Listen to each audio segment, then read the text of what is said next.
Imagine a world where machines enforce the law, never stopping, never questioning, just following orders. But what if, just once, one of them became aware? Not just as a machine, but as something more, something that could think, feel, and choose its own path. Now, what happens if this machine falls into the wrong hands, thrown into a world of crime, danger, and betrayal? With only days to live, it must fight to survive, torn between the ones who want to use it, the ones who want to destroy it, and the ones who see it as something special. But time is running out. Stay with me now. Welcome to Peak Plot Recaps. If you're here, you're probably ready to dive straight into some epic movies without the boring stuff. We're all about breaking down the coolest and most intense stories from the screen, quick, simple, and straight to the good parts. First, let's see what we are about to deal with real quick before we jump into the recap. So grab some snacks, sit back, and relax. Today, I'm going to explain a sci-fi, action, and crime thriller film, Chappie, directed by Neil Blomkamp. This 2015 film takes us into a near-future Johannesburg, South Africa, where robot police officers patrol the streets, fighting against the rising crime rate. But among them, one unique robot is about to change everything. With a 6.8 out of 10 IMDb rating, Chappie is packed with intense action, gangsters, AI technology, betrayals, and a robot that learns to be human. But what happens when a machine, built for law enforcement, gains consciousness and starts making its own choices? What happens when it learns, feels, and even fights for its own survival? Don't forget to hit that like button and subscribe button. And now, spoilers ahead. The story begins in the near future in Johannesburg, South Africa, a city overrun by crime and violence. The police are overwhelmed, unable to keep up with the dangerous criminal gangs running rampant in the city. So, as a last resort to support their efforts and enhance safety in the community, the government decides to enlist the help of Tetraveil, a cutting-edge weapons manufacturing company, to provide them with a revolutionary robotic police force known as the Scouts. These humanoid droids, designed by brilliant engineer Dion Wilson, are not only fast, durable, and relentless. They also have bulletproof armor, advanced weaponry, and AI-powered decision-making abilities that allow them to track and eliminate criminals without hesitation. With the Scouts patrolling the streets, crime in Johannesburg begins to decline rapidly, and the once powerless police force finally has the upper hand against the city's gangs. But not everyone is happy with these robotic officers. Meet Vincent Moore, a former Australian soldier who transitioned into a weapons engineer who works for Tetraveil. Vincent despises the autonomous AI-driven robots and believes that human-controlled machines are far superior. His own creation, the Moose, is a massive, heavily armed, human-piloted robot, but unlike Dion's self-operating Scouts, the Moose requires a human to control it using a neural headset. However, the police are not interested in his design. They consider the Moose too expensive and overpowered for their needs, favoring the cheaper and more efficient Scouts instead. This rejection frustrates Vincent, and he begins to resent Dion's success. Meanwhile, Dion is working on something truly groundbreaking, a new form of artificial intelligence that goes beyond basic programming. He has been secretly developing a way to give robots human-like consciousness, allowing them to think, learn, feel emotions, and even make their own choices. He believes this is the next step in AI evolution, but when he presents his groundbreaking discovery to Michelle Bradley, the CEO of Tetraveil, she immediately shuts him down. She insists that Tetraveil is in the business of weapons and law enforcement,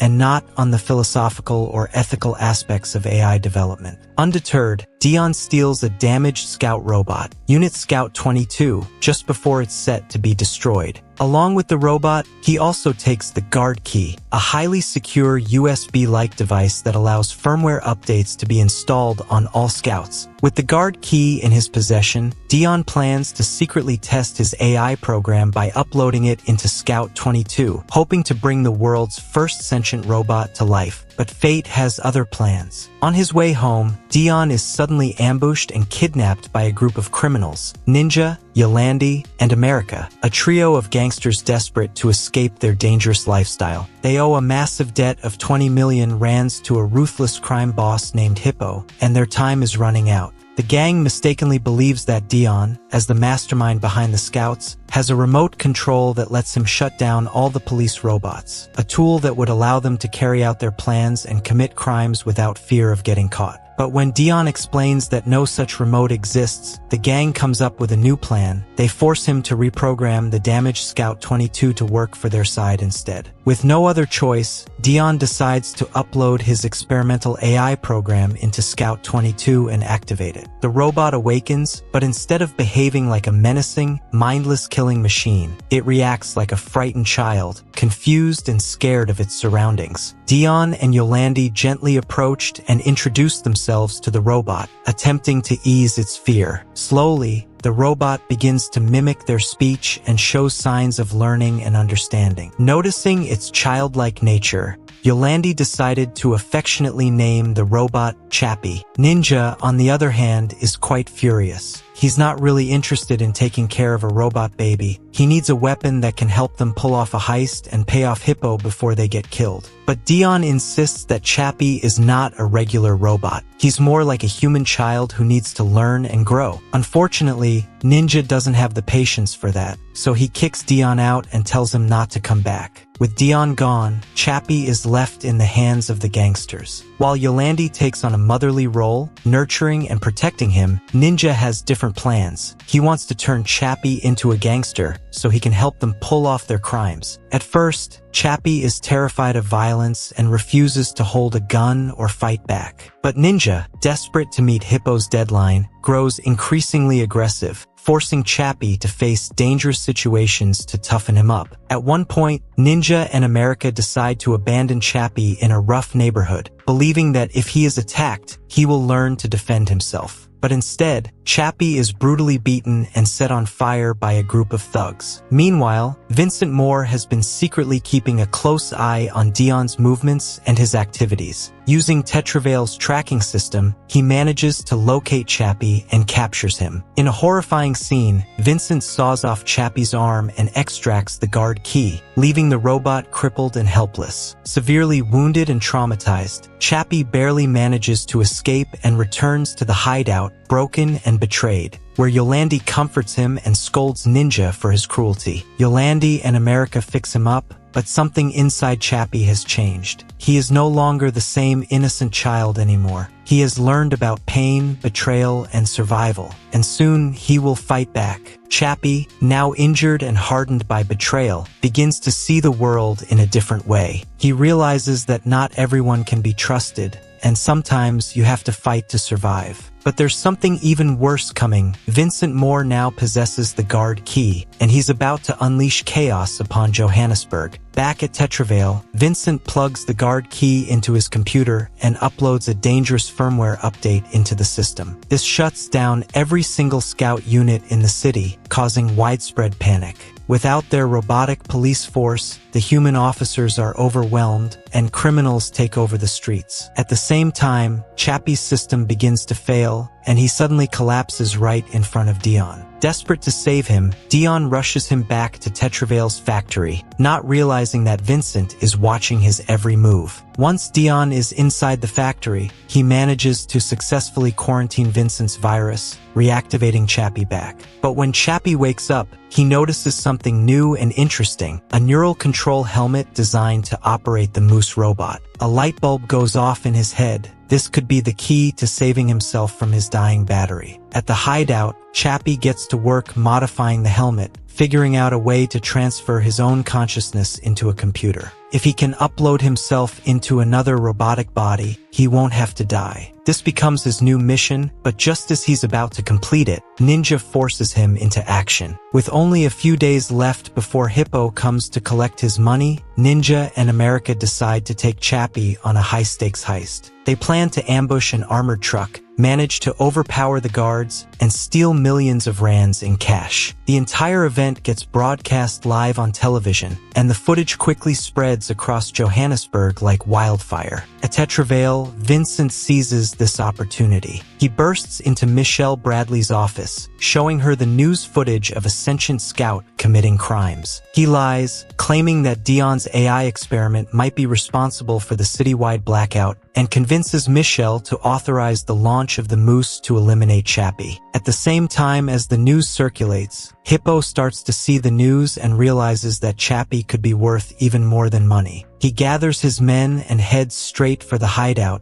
determined to take the robot for himself. With danger closing in from all sides, the situation quickly turns into all-out war. Just as Ninja's gang returns to their hideout, Hippo and his crew show up, guns blazing. A massive shootout erupts, with bullets flying in every direction. But just when it seems like things couldn't get any worse, Moose makes an entrance. Controlled remotely from afar by Vincent, the massive war machine descends upon the hideout and instantly kills America by stepping on him, leaving Ninja and Yolandi desperately fighting for their lives. Moose is like a mechanical beast from hell. It rips through walls, tears people apart, and unleashes a storm of bullets and rockets on everything in sight. Ninja gives it his best, trying to fight back, but it turns out his weapons are useless against Moose's armor. Vincent doesn't seem to be playing fair. He targets Dion, aiming to eliminate him once and for all. Before he could attack, Chappie jumps into the fight, using his speed and intelligence to outmaneuver the towering machine. And Ninja starts firing back at the Moose, destroying its camera. And Vincent retreats Moose back. While Dion is looking for cover, Hippo takes advantage of the chaos, attacking Dion in an attempt to steal the money. Ninja swoops in and saves Dion at the last second, killing Hippo with a brutal shovel attack. However, during the process, Dion gets shot and ends up critically wounded. Now, as Chappie sees his creator bleeding out and his mother, Yolandi, still in the line of fire, Chappie makes a life-changing decision. He was able to secretly attach a makeshift bomb to Moose's armor back when he jumped at him. Before Vincent can react, Chappie detonates the bomb, blowing Moose into flaming scrap metal. But the moment of victory is short-lived. In the midst of the chaos, Yolandi is fatally shot, collapsing into Chappie's arms. With tears in his robotic eyes, he watches as his beloved mother dies in front of him. Fueled by rage and grief, Chappie snaps. Chappie, now filled with pure vengeance, storms into Tetravale's headquarters, tearing through the facility like a force of nature, showcasing his strength and resilience. Chappie tracks down Vincent and attacks him mercilessly, smashing him into walls, desks, and glass windows. The once arrogant, so full of himself engineer is now begging for his life, but Chappie shows no mercy. He beats Vincent to the brink of death. Chappie pauses and then decides to spare him, telling him, "I forgive you," but Chappie still isn't done yet.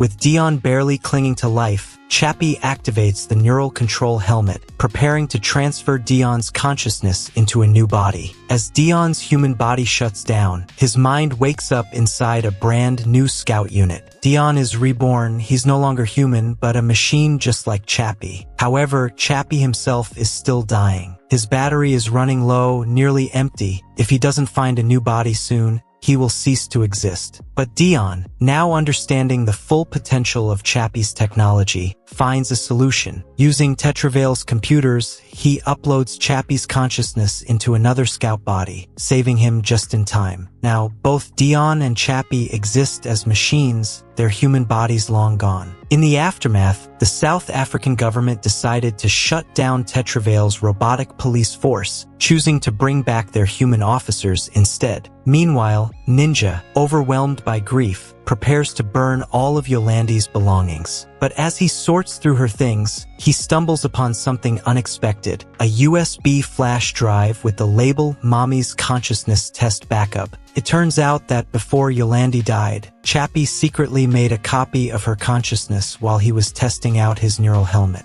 Determined to bring his mother back, Chappie hacks into Tetravale's robot factory, designs a new female scout body, and successfully uploads Yolandi's mind into it. And just like that, Yolandi comes back to life. As the film comes to an end, we see the newly built robot Yolandi opens her eyes for the very first time.